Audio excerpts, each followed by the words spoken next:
कर लेते हैं, जान लेते हैं कि आज बाजार का हाल कैसा रहने वाला है। देखिए, दिन भर की उठापटक के बाद आखिरकार शुक्रवार यानी कि 3 अक्टूबर को शेयर बाजार में तेजी देखने को मिली। सेंसेक्स और निफ्टी बढ़त के साथ बंद हुए।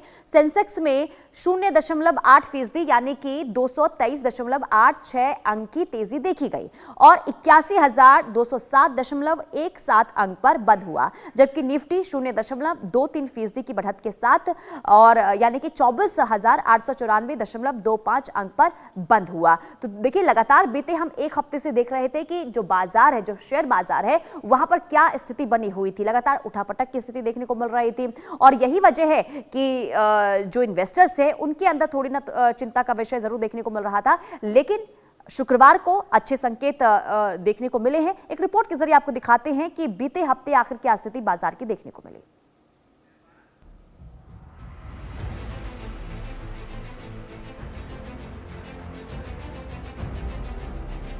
3 अक्टूबर को भारतीय शेयर बाजार भारी उतार चढ़ाव के बाद तेजी पर बंद हुआ।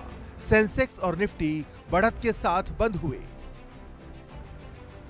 कारोबारी सत्र के अंत में सेंसेक्स 223.86 अंक यानी 0.28% बढ़कर 81,207.17 पर बंद हुआ, तो वहीं निफ्टी 57.95 अंक यानी 0.23% बढ़कर 24,894.25 पर बंद हुआ।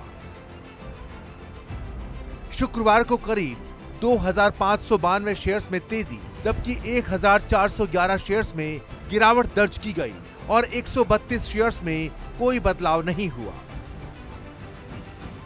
सेंसेक्स की 30 में से 14 कंपनियों के शेयर्स में तेजी देखने को मिली। सेंसेक्स के टॉप गेनर्स की बात करें तो Tata steel, power grid, axis bank, Kotak bank, L&T के नाम शामिल हैं, जबकि सेंसेक्स के टॉप लूजर्स की बात करें तो Tech Mahindra, Maruti, UltraTech cement, Bajaj Finserv और सन फार्मा के नाम शामिल हैं। निफ्टी में फार्मा, रियल्टी, FMCG को छोड़कर दूसरे सभी सेक्टरल इंडेक्स हरे निशान में बंद हुए। मेटल इंडेक्स में करीब 2% की बढ़त हुई। PSU बैंक में 1% की बढ़त हुई। BSE मिड कैप इंडेक्स में 0.8% और स्मॉल कैप इंडेक्स में 1% की बढ़त हुई। एक्सपर्ट्स की माने तो मार्केट एक्शन से पता चलता है कि शुरुआती बिकवाली के दबाव और निवेशकों की सतर्कता के बावजूद बाजार ने मजबूती दिखाई और अंत में बढ़त के साथ बंद हुआ।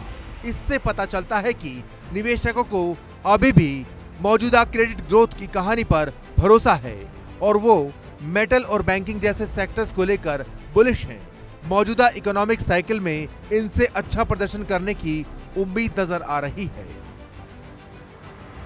अब निवेशकों की नजर कंपनियों के नतीजों और RBI की मौद्रिक नीति के असर पर रहेगी।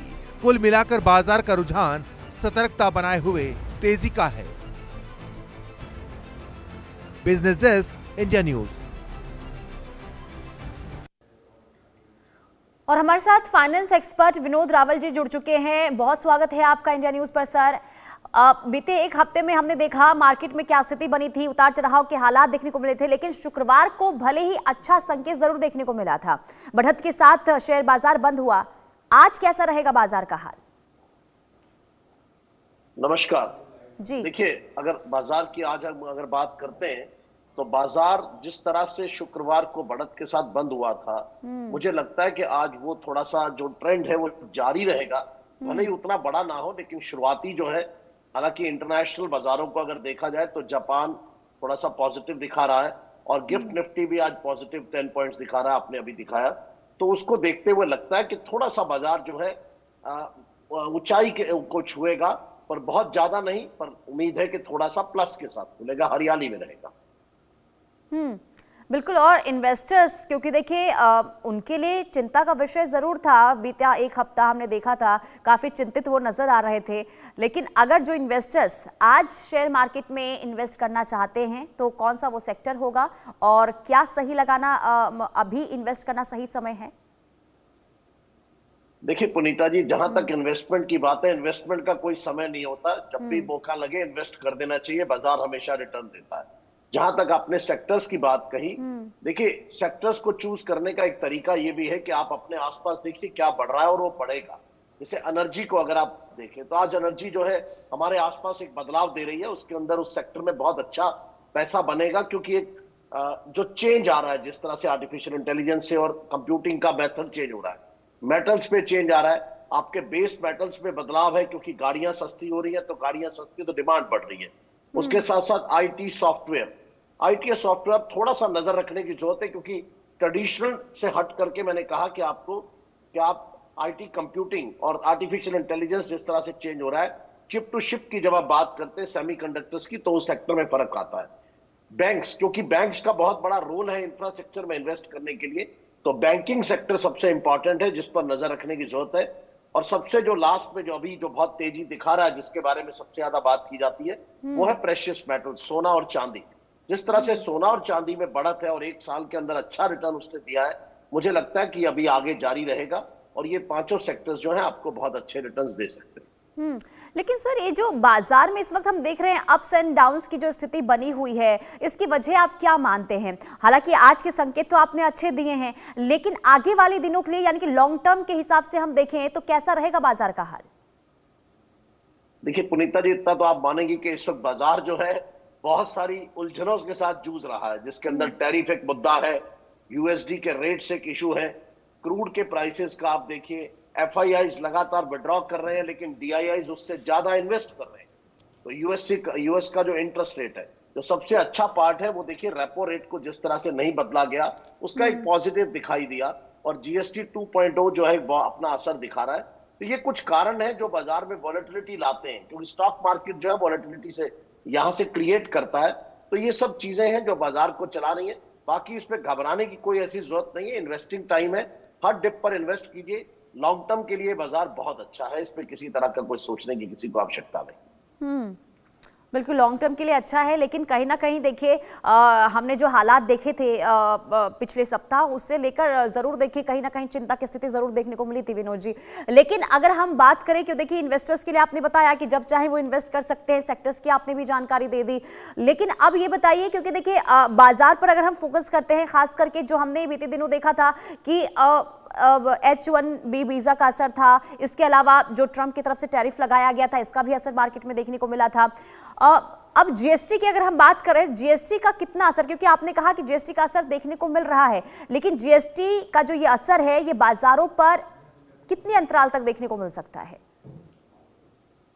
देखिए जीएसटी एक उत्सव की तरह है, हमारे माननीय प्रधानमंत्री जी ने इसका नाम ही जीएसटी उत्सव की बचत उत्सव नाम दिया है। तो ये 3 से 6 महीने अभी लेगा आपके रियल नंबर्स आने में, क्योंकि अभी सेल्स बढ़ी है।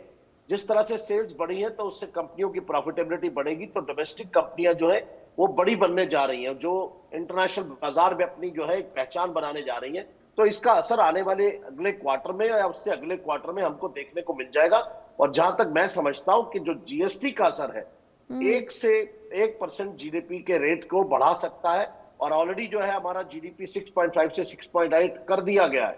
ऐसे प्रोजेक्शंस हमारे अनुमान जो है बदल दिए गए हैं, तो ये बिल्कुल इसका बदलाव देगा। और आप अंदाजा लगाइए कि 6.5 से 6.8 तब हुआ जब हमारे एक्सपोर्ट गिरे, जब आप टैरिफ की बात कर रही थी, यूएसडी के रेट्स की बात कर रही थी, तो उसको देखते हुए ये बड़ा बदलाव प्लस की तरफ है।